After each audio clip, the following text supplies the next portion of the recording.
Is this a big shock for Britain, with claims now emerging that Mojtaba's own operatives may already be quietly prowling the streets of London itself? Does Iran really believe it doesn't need missiles at all, boasting instead that it can make London unsafe simply by activating networks already embedded within the city? Is the UK now on edge after reports suggest Tehran has quietly turned small migrant boats into a covert entry network for its own operatives? After openly threatening the United Kingdom, has Iran's secret smuggling and intelligence nexus now been fully exposed for the world to see? The United Kingdom now faces a fresh security scare as alleged Iran-linked migrant smuggling networks have come under intense official scrutiny. According to the Telegraph, suspected operatives with links to Iran were reportedly caught entering the UK by small boat across the Channel.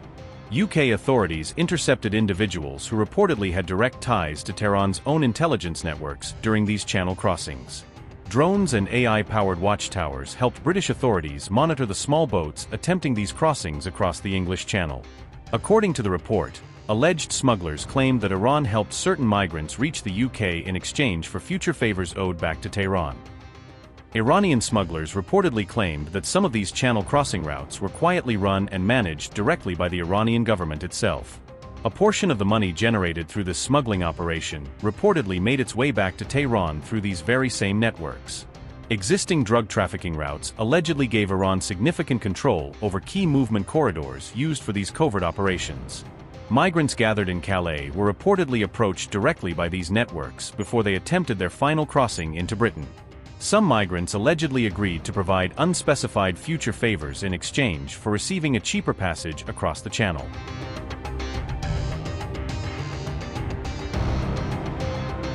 The report directly linked some of these channel crossing routes to Unit 700, the dedicated logistics branch of Iran's Quds Force.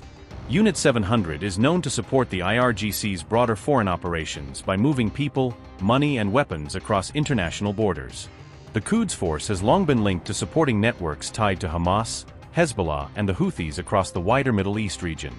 On July 23, a record-breaking 165 migrants reportedly crossed the English Channel packed into just a single small boat. Officials also noted that even more IRGC-affiliated individuals reportedly enter Britain entirely legally, arriving on ordinary European flights. MI5 confirmed that it had tracked more than 20 alleged Iran-backed plots on British soil over just the past year alone.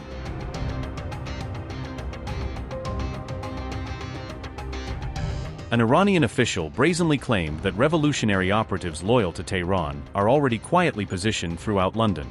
The same official said these operatives are simply waiting for orders and could make the City of London genuinely unsafe if instructed to act.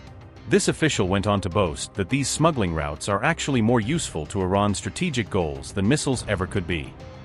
An Iranian official said, and I quote, "At the moment we have people right there in London, revolutionary people. They wait for us to tell them what to do. We have not done that yet. We can easily make London unsafe for you if we want to." Unquote.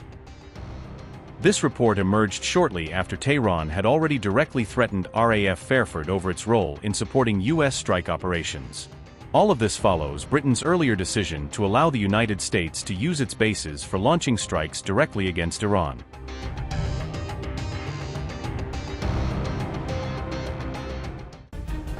Iranian lawmaker Ibrahim Azizi warned Britain that it could one day lose control of Diego Garcia. He issued the warning after Britain allowed US forces to use British bases during strikes on Iran. Ibrahim Azizi said, and I quote, "The era of Sykes-Picot is long over. The day is not far when you will lose Diego Garcia, like your other colonies. The UK would be wise to reflect on the fragility of its own borders and to recognize that Iran's capabilities extend far beyond military options." Unquote. Azizi claimed Iran's capabilities now extend well beyond traditional military power. His remarks specifically singled out Diego Garcia, the key joint American-British military base in the Indian Ocean. The Iranian lawmaker accused Britain of expanding its role in the conflict by supporting US operations. Iran's foreign ministry described Britain's backing of US strikes as a violation of international law. Tehran warned that any country assisting attacks on Iran would face consequences. Iran also cited UN General Assembly Resolution 3314 while condemning Britain's decision. Separately, the IRGC declared that any bases used by US forces are legitimate military targets.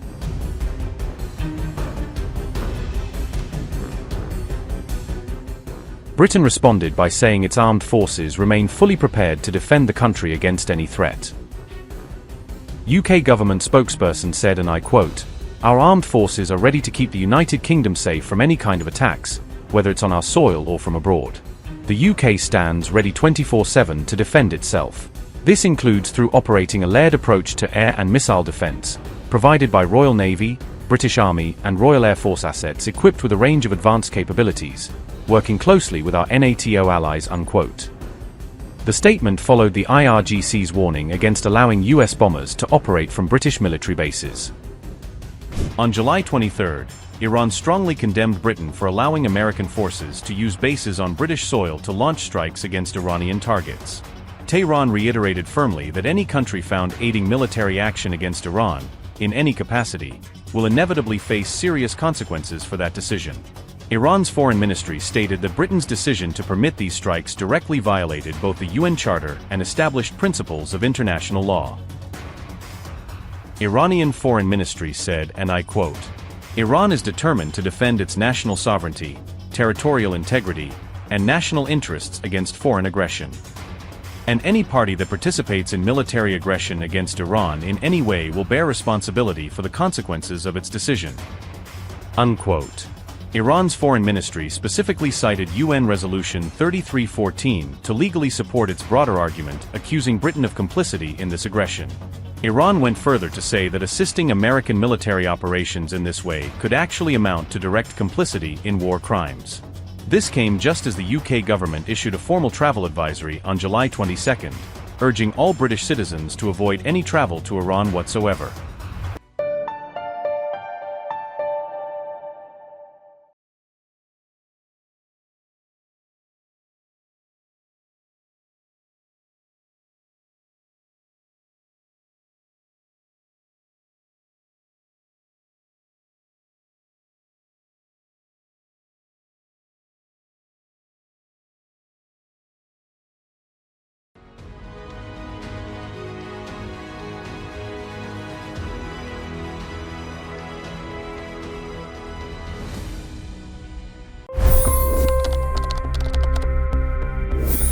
$25 crore गरीब गरीबी को परास्त करके बाहर निकले। For the good of our nation, let's work together and let's truly make America great again. The fastest news breaks. Requested PM saying that look, you'll have to speak to Putin and to Zelensky. The biggest news makers. The relationship with India is probably the most important bilateral relationship the US will have for the rest of this century. The capital delivered quite an election result today. Expert analysis. The million-dollar question today is how to stop this dance of death. Ground reports. I'm standing at the crossroad of the Kumbh Mela. Behind me are more than 100 entry ghats. Long-form interviews. Exclusionary politics is reflected in Manipur case as well. You don't bother because this is a small state.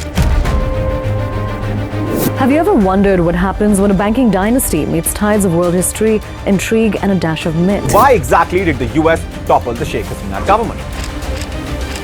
HD videos. We don't just break news, we break it down.